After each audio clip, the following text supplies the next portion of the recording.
अडानी अंबानी का दिल हुआ कि दिल्ली से लेकर के गुजरात तक मॉल बना देंगे और प्रदूषण से बचे लोगों को लूटना शुरू करेंगे। और फिर क्या था, पर्यावरण मंत्रालय चला गया सुप्रीम कोर्ट, अरावली पर अत्याचार करने की इजाजत मांगी और इजाजत तो मिलनी थी। और बस आ गया फैसला कि 100 मीटर से कम ऊंचाई वाली चोटियों को अरावली नहीं माना जाए। अबे बात बताओ, अरावली पर्वत है या सुपरनोवा की 110 फ्लोर की बिल्डिंग या दुबई का बुर्ज खलीफा जो ऐसे ऐसे शुरू होगा और खत्म हो जाएगा? अरे भैया पर्वत है, ऐसे ऐसे ऐसे ऐसे चलेगा और पर्वत बनेगा। 10 मीटर 5 मीटर से शुरुआत होगी, पर्वत है वहां से। आपने कहते ये नहीं होगा। और कमाल की बात आप नहीं देख रहे हैं, लोग ये कह रहे हैं कि भैया 90% हिस्सा तो 100 मीटर से नीचे का है, यानी 90% खत्म।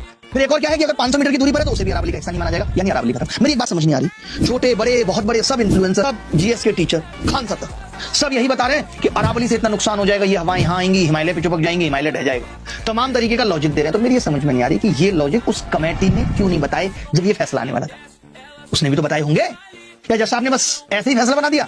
कुछ तो बताया होगा। तो सबको बताया और सुप्रीम कोर्ट को नहीं पता। ये सुप्रीम कोर्ट के दिल पे बात लग क्यों नहीं रही?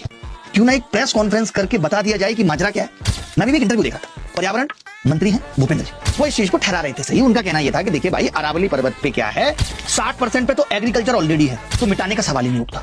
30% पे बड़े बड़े शहर बसे हुए हैं, जयपुर अजमेर, तो उसकी भी बात छोड़ दो। बच गया 10% के लिए, उसमें भी 0.19% उन्होंने कहा है जहां पे खनन किया जा सकता है। उनका कहना यह है कि जो इलीगल खनन हो रहा था उसको रोकने के लिए जो राज्य अपने हिसाब से करा रहे थे उस पर केंद्र सरकार का एक स्ट्रिक्ट लॉ लाना जरूरी था, ऐसा उनका कहना मेरा।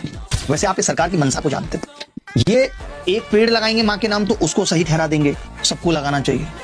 ये एक तरफ गांधी को बुरा भला कहेंगे और फिर कहेंगे कि गांधी स्वच्छ योजना चला देंगे। तो इनका समझ में नहीं आता कि ये जो करते हैं उसको ही ये सही ठहरा देते हैं। अभी इतने सारे ये पेड़ काटेंगे तो पेड़ काटने को सही ठहरा देंगे, अडानी को 1 रुपए में जमीन देंगे तो ये उसको सही ठहरा देंगे, अडानी गरीब था, हाथ जोड़ रहा था, कह रहा था हम पे 1 ही रुपया है, ये ले लो, हमें जमीन दे दो।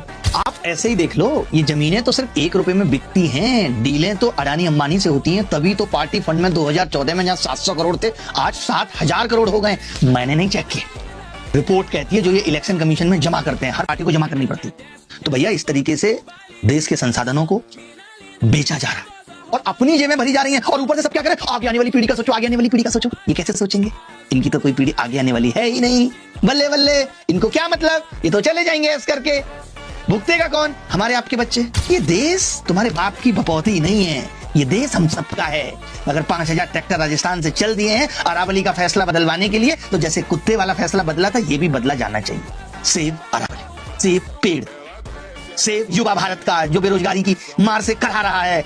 सब कुछ सेव करने की जरूरत है महाराज, यशस्वी साहब।